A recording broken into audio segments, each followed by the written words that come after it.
we got to talk about, the mental approach. I know you talked about how you synced up with a mental coach, if you will. One of the great quotes that I read was that, you got this new regimen that includes hugging trees, walking barefoot, helping pick the range, taking time to look at flowers. My Yeah. brother, I got to shout out to my brother. And my brother's a big proponent of getting grounded nowadays. So he walks around barefoot in his backyard. He thinks Yeah. the neighbors must think he's a total lunatic. He's out there shirtless, barefoot. He's getting vitamin D, and he's having physical contact with the earth. And you admitted, you're like, I was a little skeptical of this stuff as well, but yet here we are again. You're coming off the win. Talk to me about kind of this new mental approach and how it helped you. Yeah, I love the outdoors, but that's not really the outdoors that I'm used to. I'm used to hunting and fishing and playing golf and stuff like that. But my mindset coach is what I call her. She likes to during competition kind of break the ice, do something you're a little bit uncomfortable with, just little funny things. It doesn't have to be real big, but she does like the grounding stuff.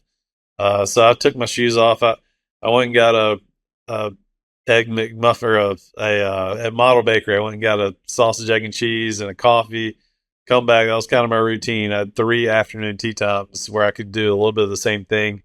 And I would go out there and take my shoes off. And the range, we were staying right by the golf course. So I got on the range and nobody was practicing on Friday because it was a lull in the tee times. Nobody was out there.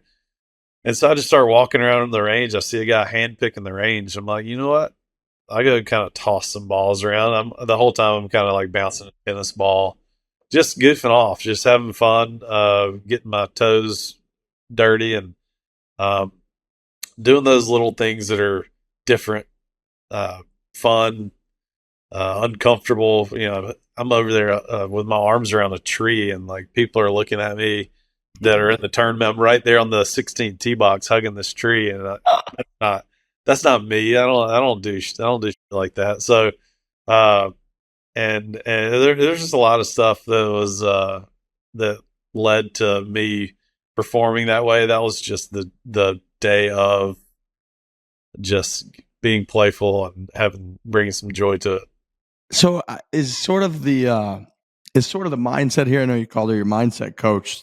Just getting outside your comfort zone in general, thinking that if you get outside your comfort zone in all kinds of different stuff, that then you won't feel uncomfortable when you're doing your job and trying to execute golf shots. Right. Because golf should be our comfort zone. That's what, Right. that's what we're best at. That's what we spend most of our time doing. That should be where you thrive. But a lot of guys don't. You put a lot of pressure on yourself and you can get in your own way. And every golfer has gotten in his own way, whether you admit it or not. Oh, yeah. But you know what it's like. Yeah, it just kind of broke the ice, got my mind being more playful, and I fed off of it. I did a lot of other little things that, my little routines that I don't necessarily want to broadcast to the world, but just little bitty things that I was very consistent with. And, I put myself in a very consistent frame of mind each day. I mean, I think it honestly makes a ton of sense. I think that everybody that plays the game of golf, especially if you take it a little bit, some people play a couple times a year, fine. But if you play any more than that, then you're very familiar with the whole idea and the mental gymnastics that we all do of being very frustrated. Like, hey, man, I can go to the driving range and I can stripe shot after shot. I can get into a zone, a mindset where my technique, I'm not on the PGA Tour, but, any given player, whether you're a 20 handicap or you're a 4 and you're a weekend golfer or you're playing mini pro or you guys can do that. You get comfortable and then you can do that. For me, it's like I can do that and execute on those shots very often when I'm having beers, drinks on a golf trip with my brother and my best friends from home, because that's who I'm most comfortable with. And I don't give a shit, even subconsciously, what they think, because they're not judging me. We've played hundreds of rounds of golf together. They know what I got, what I don't got. And I always just generally play my best in that environment. And then the more and more I get away from that environment and into uncomfortable environments, the worse I play. And sometimes it could be absolutely horrific. And to the point, we've talked about it in this show with Frankie and Trent. And I think Frankie at one point a year ago or so, he's like, you don't have a nervous issue. You have an on camera, like mental yip issue where it's like there was just a stretch and it's still there at times for sure. I'm trying to get through it, but it's like where he's like, we'll play on a buddy's trip. We did this Pebble Beach trip playing great.